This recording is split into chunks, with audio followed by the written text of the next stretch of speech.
Yang terakhir malah bukan hanya saat membuat presiden, saya minta maaf kalau menyebut kekisruhan belakangan ini apa yang banyak terjadi. Misalnya soal ijazah.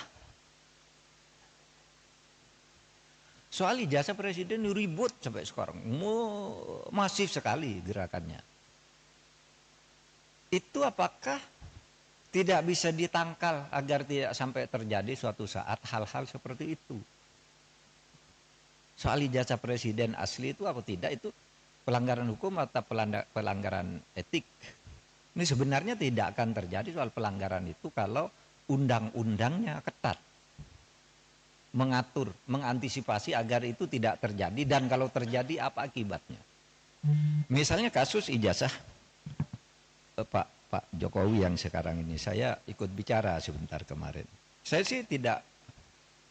tidak peduli apakah ijazah Pak Jokowi itu asli atau tidak. Saya tidak peduli karena itu tidak akan ada akibatnya terhadap proses ketatanegaraan kita.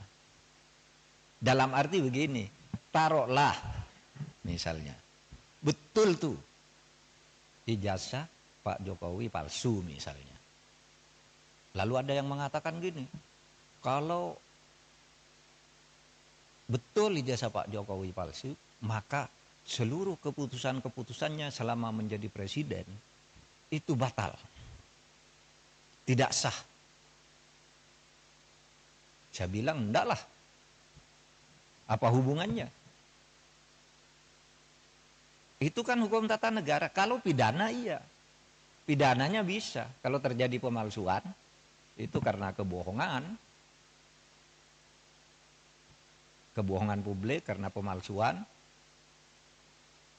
Itu bisa, tapi pidana itu tidak menyangkut ketatanegaraan ke orangnya.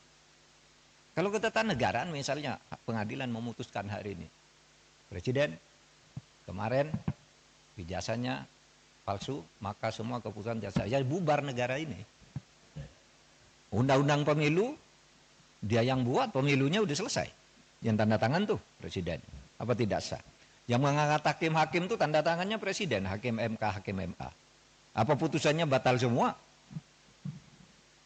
Pengangkatan menteri udah diangkat oleh presiden, tidak sah? Apa batal semua itu kebijakan perjanjian internasional dan sebagainya? Enggak. Enggak bakal tidak sah. Karena apa? Kalau pendekatannya hukum tata negara dan hukum administrasi negara, itu dalilnya itu keputusan yang sudah dibuat secara sah oleh kedua belah pihak, itu harus dijamin kepastian hukumnya. Wah, itu berlaku. Kalau salah ya sudah, misalnya kita kontrak dengan Cina, bikin jalan tol gitu, bikin kereta api gitu. Karena kita tidak senang lalu mau batal, ya Cinanya tidak mau. Kita terikat oleh hukum internasional juga dalam sengketa internasional. Atau kampus-kampus ini menjadi tidak sah semua ijazahnya. Karena apa? Yang mengangkat menteri, rektornya yang menandatangani ijazah itu. Menteri itu diangkat oleh presiden. Oleh sebab itu jangan terlalu ngelantur.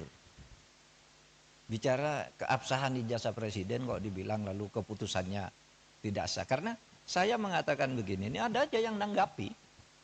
Saya lihat di TikTok. Seakan-akan apa? Mahfud MD sekarang sudah berubah. Gitu.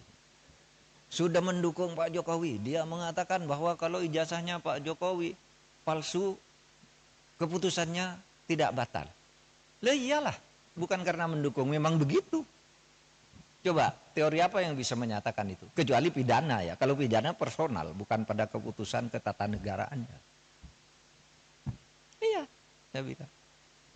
Yang saya katakan begini, ada yang tanya juga, Pak Mahfud, Anda kok enggak ikut-ikut nih? Ikut dalam gerakan menggugat ijazahnya Pak Jokowi. Saya enggak punya kepentingan. Apa? Kepentingan saya enggak ada. Makanya itu ditolak. Ditolak oleh pengadilan tuh bukan karena pengadilannya salah. Gini, mari saya jelaskan. Biar nanti saudara kalau mencari celah ngatur pelanggaran presiden yang terlanjur terjadi itu di undang-undang kepresidenan mau diatur bagaimana. Saya dengar paper yang masuk sudah banyak. Coba nanti dipilih butir. Ya begini, yang gugat ijazahnya Jokowi ini pertama masuk ke gugatan peradilan perdata. Sudahlah, keabsahan ijazah kok digugat ke pengadilan perdata, pengadilan bilang bukan wewenang saya.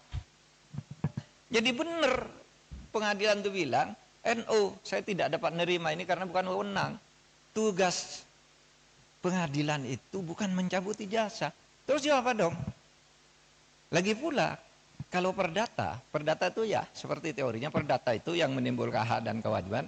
Orang bisa melakukan gugatan perdata kalau ada perjanjian kontraktual, kontrak di antara kedua pihak di mana yang satu tidak memenuhi syarat. Kapan Pak Jokowi melakukan kontrak dengan orang yang menggugat itu? Mewakili siapa dia? Iya kan? Pengadilan begitu. Saya tidak membela Pak Jokowi, tidak juga membela pengadilan. Benar dia, justru kalau dia memutus salah. Pengadilan negeri itu. Terus kemana dong? Tidak ada kok. Pihak yang dirugikan siapa? Secara perdata. Siapa yang perdata itu kan pribadi dan badan hukum privat. Oh kalau gitu pindah ke PT UN. PT UN juga menyatakan tidak bisa nerima. Kenapa? Kalau saya dinyatakan mencabut ijazah tidak sah. Seharusnya Anda minta, kalau mencabut ijazah itu minta ke UGM. Karena UGM yang menerbitkan, masa PT UN? Dan lagi pula apa rugimu secara ketatanegaraan, ketatausahaan negaraan? Pencabutan itu minta ke UGM, kamu UGM yang mengeluarkan. Kok saya disuruh menyatakan tidak sah? Kalau Kalimantan suruh nyatakan tidak sah, pasti NO dong. Kalau mungkin minta agar pengadilan memerintahkan UGM untuk mencabut gitu, itu jadi perkara, pihaknya jadi UGM. Maka saya bilang, wah UGM tidak usah melibatkan diri lah, apa buang-buang waktu begitu. Dan orang tidak berwenang juga. Lembaga hukum perdata privat, kelompok orang datang ke UGM memaksa saya meminta lihat ijazahnya Pak Jokowi, tidak bisa. Kalau begitu setiap orang bisa datang ke sana minta melihat ijazahnya Pak Mahfud itu apa. Gitu. Misalnya, saudara nulis nih kayak ini. Profesor Dr. Muhammad Mahfud MD SHSU, benar. Tapi sekarang yang beredar, Profesor Dr. Muhammad Mahfud MD SHSU MIP. Yang di kepres yang terakhir itu ada MIP-nya. Saya tidak pernah mengusulkan nama MIP itu. Tapi saya tahu, kira-kira orang yang membuat kepres ini tahu bahwa saya punya gelar MIP dari UGM. Tetapi MIP itu sudah ditulis di SU itu, karena saya lulus UGM S2 itu. Waktu itu lulus, tahun 87 itu gelar S2 UGM namanya SU, Sarjana Utama. Sesudah itu ganti MA, Magister Artium. Sesudah itu berubah Magister Ilmu Politik, Magister Ilmu Hukum, Magister Ilmu Teknik, kayak gitu-gitu. Sebenarnya SU itu sudah mewakili MIP. Kalau orang lalu minta kemarin cabut, saya tidak masang sendiri, saya tidak tahu. Mungkin pada waktu itu yang ngetik kepres saya itu Pak Pratikno, karena saya lulusan di sekolahnya Pak Pratikno atau Pak Ari Dwipayana. Nah, sebab itu sekarang saya katakan kalau gitu masuk ke pidana. Nah kalau ke pidana itu kan masuk ke pidana, malah yang dihukum orang yang menyebarkan berita bahwa ijazahnya palsu. Dihukum bener ya dihukum, masuk penjara 2 orang. Karena apa? Dianggap menyebarkan berita bohong. Sekarang masih di penjara, belum keluar. Malah yang punya ijazahnya tidak dipersoalkan. Sekarang jalurnya sudah masuk, tinggal politisnya bisa enggak? Karena yang dilaporkan sekarang ya. Yang dilaporkan sekarang itu adalah pemilik ijazah dan sudah dilaporkan ke Bareskrim. Nah kalau itu arahnya udah tepat, tinggal hukumnya nanti dinilai benar apa tidak. Itu palsu. Nah, kalau gitu UGM boleh hadir, dipanggil pengadilan. Kalau cuma didatangi orang, saya minta ijazahnya, saya minta skripsinya untuk apa? Kalau saya enggak boleh. Sudah benar tuh UGM. Gitu. Nah,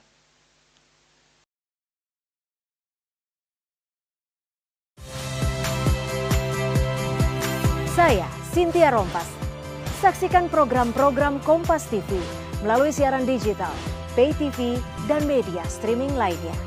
Kompas TV, independen, terpercaya.